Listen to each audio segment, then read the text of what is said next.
శ్రీగురుభ్యో నమః. సభాయే నమః. పాత పాటల పట్టుకొమ్మ ఈ శీర్షికలో మనసుకి సంబంధించిన పాటలు అన్న విభాగంలో మీరు ఇవాళ నన్ను అడిగినటువంటి పాట చాలా చాలా గొప్ప పాటల్లో ఒకటి.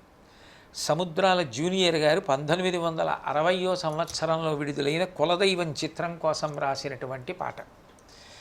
ఈ మనసుతో మాట్లాడడం అనేటటువంటి ప్రక్రియ మనకి కర్ణాటక సంగీతంలో కూడా చాలా ప్రధానంగా కనపడుతుంది.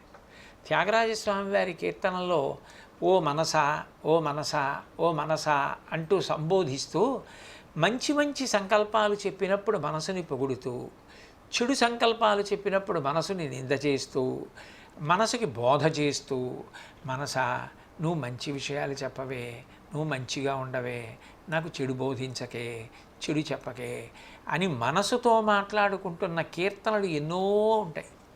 నిజానికి అట్లా మనసుకి చెప్తున్నవన్నీ మనకి చెప్తున్నవి. త్యాగరాజస్వామి వంటి మహాపురుషులు ఆయన మనసుకి చెప్పుకోవలసిన అవసరం లేదు. ఆయన మనసుకి చెప్పినట్టుగా చెప్పబడుతున్న కీర్తనలు ఏవున్నాయో అవి మన మనసుకి మనం చెప్పి అన్వయం చేసుకుని జాగ్రత్త పడవలసిన కీర్తనలు. ఈ పాటలో కూడా అనేక భంగుల మనిషి ఎక్కడ నిరుత్సాహానికి గురైపోతాడో, దేని గురించి బెంగ పెట్టేసుకుంటాడో అట్లాంటి వాటి గురించి పరమ సత్యాలని బోధ చేస్తూ మనసుకి అర్థమయ్యేటట్టుగా, ఎప్పుడూ అన్నీ శాశ్వతమని అనుకోకు. మనసుకున్న లక్షణం ఏంటంటే దానికి ఏది నచ్చిందో అది తనతో అలా ఉండిపోవాలి అని అది కోరుకుంటుంది. అది నా నుంచి దూరం కాకూడదు అని ఒక ఆలోచన ఉంటుంది. కానీ నువ్వు ఏది పట్టుకొని సంతోషిస్తున్నావో అది నీ నుంచి దూరం అయిపోవడం కూడా జరుగుతుంటాయి కూడా. దాన్ని అంగీకరించడానికి కూడా నీ మనసుని సిద్ధం చేసుకో. అట్లా అంగీకరించడానికి నీ మనసుని సిద్ధం చేయకపోతే అనివార్యమైనటువంటి పరిణామములను నువ్వు ఆపలేవు. అది నీ చేతిలో లేదు, అది ఆగదు, అది జరుగుతుంది. అది జరిగిన నాడు నువ్వు శోకిస్తావు. ఎందుకని అంటే అది జరగకూడదని నీ ఆశ, కానీ అది జరగడం దాని లక్షణం. అది జరిగిపోయిన తర్వాత ఏడవకు, అట్లా జరుగుతూ ఉంటాయి అని మనసుకి ఉద్బోధ చేసేటట్టుగా ఎంత గొప్పగా రాశారో ఈ పాట. ఈ పాట ఎత్తుకుంటూ మొట్టమొదట ఎవరిని సంబోధించారంటే పయనించే ఓ చిలుక. ఓ చిలుక పయనించే అంటే ఎగరడం లక్షణం. ఒక చోట ఉండదు ఆ చిలక. ఆ చిలక ఎప్పుడు ఎగురుతూ ఉంటుంది, అన్ని చోట్లకి వెళుతూ ఉంటుంది. పయనించే ఓ చిలుక ఎగిరిపో పాడైపోయెను గూడు. నువ్వు పెట్టుకున్న గూడు పాడైపోయింది కాబట్టి ఇంకా ఆ గూటి మీద నమ్మకం వదిలేయి. ఇంకా ఆ గూటికి చెందిన దానివిగా ఆ గూటిలో ఉందాం, ఆ గూటికే వెడదాం అని అనుకోకు. ఎగిరిపో పాడైపోయెను గూడు. నువ్వు ఆ గూడు వదిలిపెట్టేసి ఇంకా ఎగిరిపో. ఎందుకని ఎగిరిపోవాలి అంటే తీరెని రోజులు నీకీ కొమ్మకు పొమ్మ ఈ చోటు వదలి. రోజులు తీరిపోయాయి, నీకు ఆ కొమ్మకి ఇక అనుబంధం ఉండే అవకాశం లేదు. నీకు మాత్రం ఒక ఆపేక్ష మనసులో ఏర్పడిపోయింది, ఒక ఆత్మీయత ఏర్పడిపోయింది, ఒక అనురాగం ఏర్పడిపోయింది. నీకు ఆ కొమ్మ మీద కూర్చోవాలని ఉంటుంది, ఆ కొమ్మ మీద పాడాలని ఉంటుంది, ఆ కొమ్మ మీద పడుకోవాలని ఉంటుంది. ఆ కొమ్మ అంటే నీకు అంత ఇష్టం, కానీ నువ్వింకా ఆ కొమ్మ మీద ఉండే అవకాశం లేదు, అది సత్యం. కాబట్టి తీరని రోజులు నీకీ కొమ్మకు, ఆ కొమ్మకి నీకు రోజులు తీరిపోయాయి. కాబట్టి పొమ్మ ఈ చోటు వదిలి, ఆ చోటు వదిలిపెట్టి వెళ్ళిపో.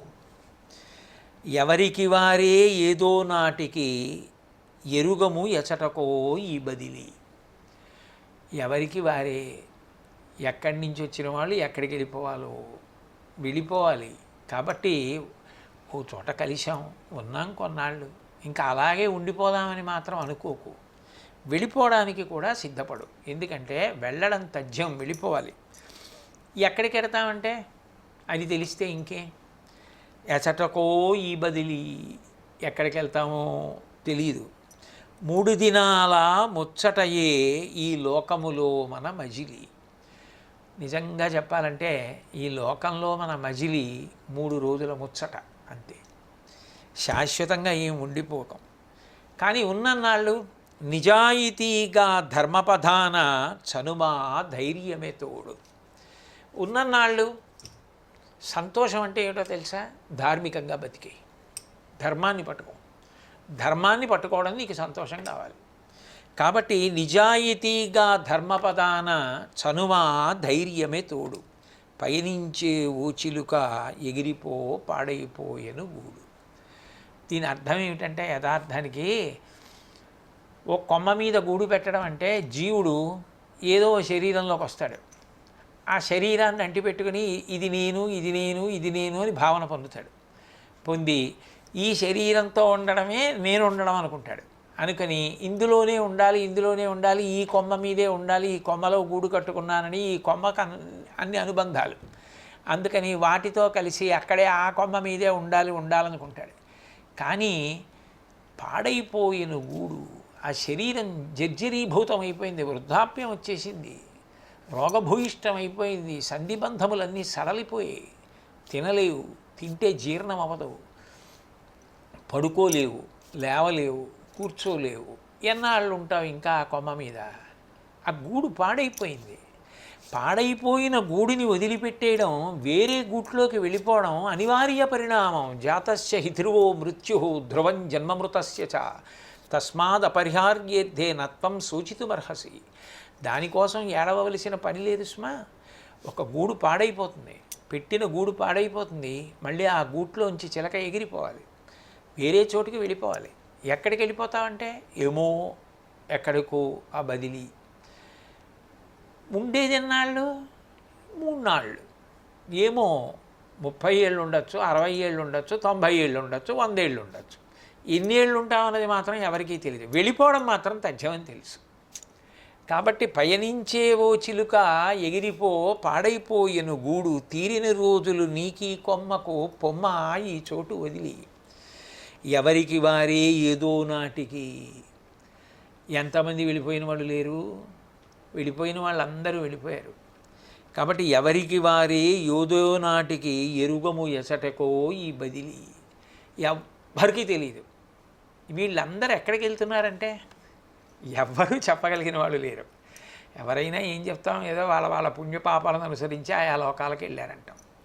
కాబట్టి ఎరుగము ఎచటకో ఈ బదిలి 3 దినాల ముచ్చటయే. ఇక్కడ ఉండి ఈ అనుబంధాలు, ఈ సంతోషాలు, ఇవన్నీ ఇలాగే ఉండిపోతాయని మాత్రం అనుకోకు. ఇవో 3 నాళ్ళు, కొన్నాళ్ళు ఉంటాయి. తర్వాత చిలక ఎగిరిపోగానే, గూడు పాడైపోగానే అయిపోయింది, అంతే, సంబంధాలన్నీ తెగిపోయాయి. నిజాయితీగా ధర్మపధాన చనుమా ధైర్యమే తోడు. ఉన్నన్నాళ్ళు మాత్రం, ఆ గూట్లో ఉన్నన్నాళ్ళు, ఆ కొమ్మ మీద ఉన్నన్నాళ్ళు ధర్మాన్ని పట్టుకుని నిజాయితీగా ముందుకెళ్ళు. అది నీకు ధైర్యం కావాలి. పయనించే ఓ చిలుక ఎగిరిపో పాడైపోయెను గూడు. ఇది శరీరానికి సంబంధించి చెప్పినటువంటి తత్వం, మనసుకి బోధ. ఈ సత్యాన్ని అంగీకరించగలిగితే నువ్వు చాలా మటుకు పిచ్చి వదిలిపోతుంది. ఎందుకనంటే వెళ్ళిపోవడం అన్న తథ్యం శరీరం ఏమి ఉండదు కదా, వెళ్ళిపోతుంది కదా, అది శాశ్వతం కాదు కదా. ఎలా ఉంటుంది? ఇవన్నీ ఎలా ఉంటాయి శాశ్వతంగా? ఇవన్నీ ఏం ఉండవు. ఎవరి దారి వారిది, ఎటు పెడతారో ఎవరెటు పోతారో అన్న సత్యాన్ని అంగీకరించగలిగితే నిజంగా ఆ క్షణం వచ్చినప్పుడు బెంగే ఉండదు. ఇది అంగీకరించిన సత్యం కదా, ఇది వెళ్ళిపోవాలి కదా. ఆత్మ వెళ్ళదు కానీ నైనం చిందంతి శస్త్రాణి నైనం దహతి పావక నచైనం క్లేదయంత్యాపో నశోషయతి మారుతః. ఆత్మ అగ్ని చేత కాల్చబడదు, నీటి చేత తరపబడదు, గాలి చేత విసరబడదు, కత్తి చేత నరకబడదు. ఆత్మ శాశ్వతం తప్ప శరీరం వెళ్ళిపోవలసిందే కదా. అశోచ్యానన్వశోచస్త్వం ప్రజ్ఞావాదాంశ్చ భాషసే గతాసూనగతాసూంశ్చ నానుసూచంతి పండితా. దానికోసం ప్రాజ్ఞులైన వారు శోకించరు అంటాడు కృష్ణ పరమాత్మ. అందుకని మనసుకి నచ్చ చెప్తున్నారు శరీరము యొక్క అశాశ్వతత్వాన్ని చెప్తూ. శరీరమే శాశ్వతమైనప్పుడు ఇక దానితో ఉన్న అనుబంధాలు ఎలా శాశ్వతం? అదే కాలిపోవడమో కప్ప పెట్టడమో జరిగితే ఇక దానితో ఉన్న అనుబంధాలు శాశ్వతమా? అవి శాశ్వతం కాదు. కాబట్టి పుల్లా పుడక ముక్కున కరచి గూడును కట్టితివోయి. ఏదో ఇల్లు కట్టడం, ఇంకోటి కట్టడమో ఏదో చేస్తాడు. చేసిన తర్వాత అది శాశ్వతం, అది అలా ఉండాలి, దాంతో నా అనుబంధం అలా ఉండిపోవాలి అనుకుంటాడు. ఉంటుందే? ఎందుకు ఉంటుంది? పుల్లా పుడక ముక్కున కరచి గూడును కట్టితివోయి. ఎక్కడెక్కడికో ఎగిరాడు, ఎక్కడెక్కడికో వెళ్ళాడు, ఎవరెవరినో అడిగాడు, ఆ పుల్ల తీసుకొచ్చాడు, ఆ పుడక తీసుకొచ్చాడు, ముక్కును కరిచి తీసుకొచ్చి పెద్ద గూడు కట్టాడు. కట్టి వానకు తడిచిన నీ బిగి రెక్కలు ఎండకు ఆరినవోయి. ఒకప్పుడు వానకి తడిసి నీ రెక్కలు టపటపలాడుతూ మంచి శబ్దం చేస్తూ బలంగా ఉండేవి. కాలంలో నువ్వు ఇది కట్టాను అది కట్టాను అనుకోవడంలో కట్టినది చాలా పెద్దదై కనపడింది. నీవు శక్తి క్షీణించిపోయావు. కాబట్టి నీ రెక్కల బిగి తగ్గిపోయింది, ఎండకి ఆరిపోయాయి ఆ రెక్కలు. అంటే కాలంలో వేడి నీలో ఉన్న శక్తిని గ్రసించేసింది. ఫలించలేదని చేసిన కష్టము మదిలో వేదన వలదోయి. నేను ఇంత కష్టపడ్డాను, నేను అక్కడికెక్కడికో వెళ్ళాను, నేను అదేదో పుల్లట్టుకొచ్చాను, నేను అదేదో పొడకట్టుకొచ్చాను, పొడకట్టుకొచ్చి ఇదంతా ఇంత కష్టపడ్డాను, ఇదంతా ఏదో చేశాను, ఇవన్నీ మనసులో ఈ పిచ్చి పెట్టుకోకు, వదిలిబారాయి. మదిలో వేదన వలదోయి. దాని గురించి అసలు నీకు చింతే వద్దు. ఎందుకనంటే రాదోయి సిరి నీవెను వెంట. అవన్నీ పట్టుకుపోతావా ఏమి? అవన్నీ నువ్వు ఎలాగో పట్టుకెళ్ళేవో. వదిలేస్తే నీకు వచ్చిన నష్టం ఏమిటి? ఒకనాడది ఎలాగో నువ్వు వదిలేయాలి, ఇప్పుడే వదిలిపారేశావు. ఏమిటి బెంగ నీకు? త్యాగమే నీ చేదోడు. నీకు చేదోడు ఏమిటంటే త్యాగం. ఏమిటి ఆ త్యాగం? నా కర్తవ్యం నేను చేశాను, నేను ఏది చెయ్యాలనుకున్నానో అది చేశాను, నేను ఏది కట్టాలనుకున్నానో అది కట్టాను. ఎవరు అర్హులో ఎవరికి అది పనికి వస్తుందో వాళ్ళు దాన్ని వాడుకుంటారు, వాళ్ళు దాన్ని పాడు చేసుకుంటే వాళ్ళ కర్మ. కాబట్టి నేను చెయ్యవలసింది చేసేశాను, ఇక నాకు దానితో సంబంధం లేదు, ఇంకా నేను దాన్ని వదిలిపెట్టేస్తున్నాను అన్నప్పుడు ధైర్యంగా వదిలి త్యాగం చేసేయి. అంతే తప్ప ఊరికే దాని గురించి ఆలోచించి ఇంత కష్టపడ్డాను, అంత కష్టపడ్డాను, అది తెచ్చాను, ఇది తెచ్చాను, ఇది కట్టాను, అది కట్టాను అనకు. ఎలాగో రాంది దాని గురించి ఎందుకు బెంగెట్టుకుంటావు? నీ పదాన నువ్వు వెళ్ళిపో, నువ్వు ధైర్యంగా ముందుకెళ్ళిపో. కాబట్టి త్యాగమే నీ చేదోడు. మళ్ళీ ఇంకా జీవితంలో నేను ఇలాంటి పని చేయను అనకు. నీ పదాన నువ్వు వెళ్ళిపో. నువ్వు మళ్ళీ అవకాశం వస్తే మళ్ళీ కట్టు, మళ్ళీ అవకాశం వస్తే మళ్ళీ చెప్పు, మళ్ళీ అవకాశం వస్తే మళ్ళీ అందించు. నువ్వు చేస్తూనే ఉండాలి, నీ వెనక వాళ్ళకి అందిస్తూనే ఉండాలి. అది నీది కాకుండా పోవడానికి ఎవరో కారకులని మాత్రం బాధపడకు, వదిలిపెట్టి వెళ్ళిపో. నీ కర్తవ్యం నువ్వు చేసుకెళ్ళిపో. త్యాగమే నీ చేదోడు. ఎందరో నీ చెయ్యి పట్టుకున్నట్టుగా పట్టుకుని పట్టు వదిలేసిన వాళ్ళు ఉండొచ్చు. వాళ్ళతో నీకు భయం లేదు, నీకు బెంగ లేదు, వాళ్ళ గురించి నువ్వు ఆలోచించకు. నీకు చేదోడు ఎప్పుడూ నీ చెయ్యి విడిచిపెట్టనిది ఏది అంటే త్యాగబుద్ధి. అది నీకు పెద్ద లెక్క కాదు. నువ్వు దాని గురించి ఆలోచించకూడదు, నువ్వు దాని గురించి పట్టించుకోకూడదు. నేను అందించానా లేదా అంతవరకు, అది అలవాటు చేసుకో. నువ్వు కట్టిన వాటి గురించి నీకు బెంగ ఉండదు. ముందు శరీరం గురించి చెప్పారు, తర్వాత శరీరంతో ఇక్కడ నిర్మాణం చేసిన వాటి గురించి చెప్పారు. త్యాగమే నీ చేదోడు. పయనించే ఓచిలుక ఎగిరిపో పాడైపోయేను గూడు. మనసుకి ఎంత అందమైన బోధ చేశారంటే కీర్తనలలో ఎలా చెప్తారో అంత బాగా చెప్పారు.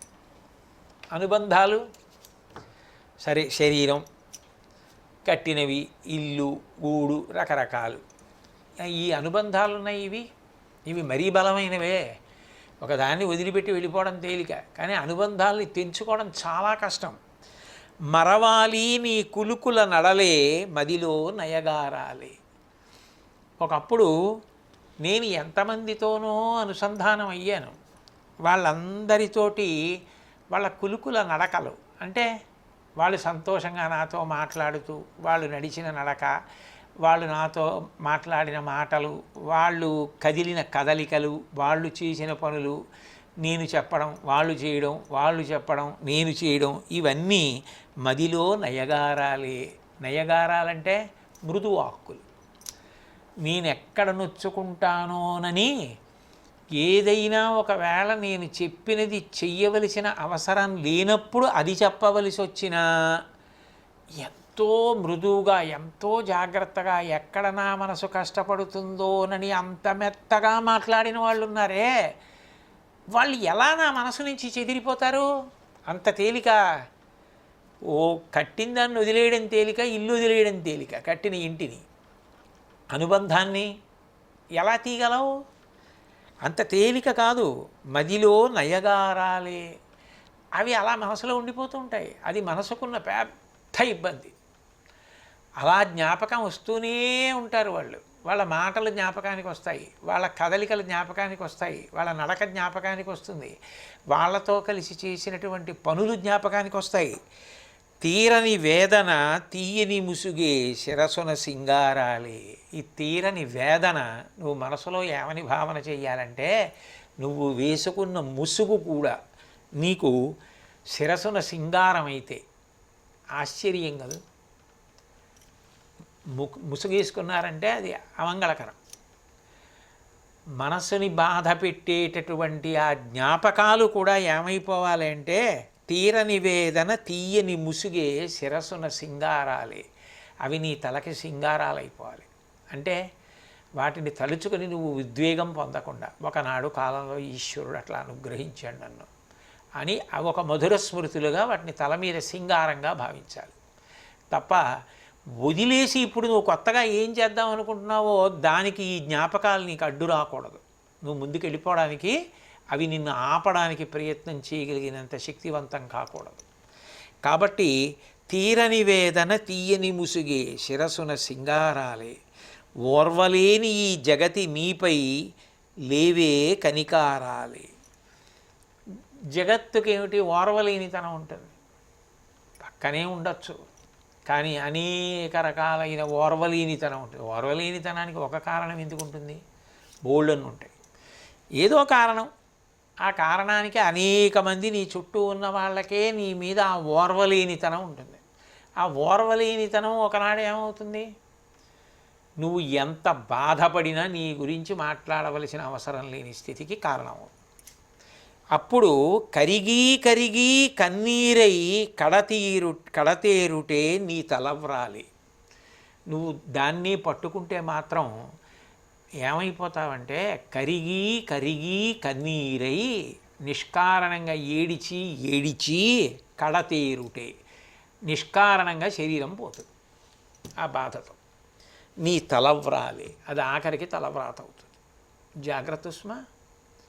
కాబట్టి వీటన్నింటినీ ఎక్కువ మనసులో పెట్టుకోకు, వాటి గురించి తక్కువ ఆలోచించు.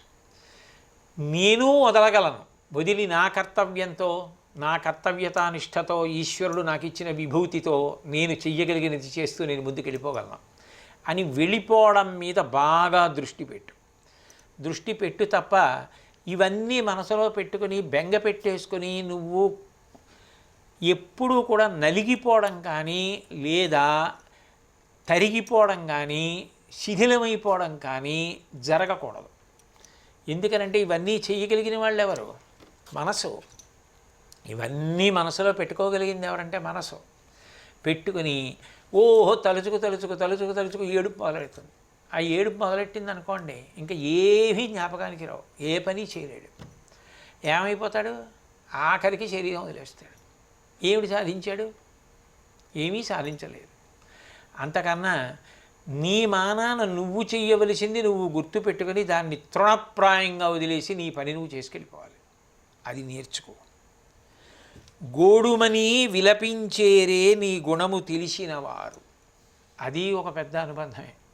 ఎందుకనంటే నువ్వు వెళ్ళిపోయిన తర్వాత నీ గుణం తెలిసినవారు గోడుమని విలపిస్తారు.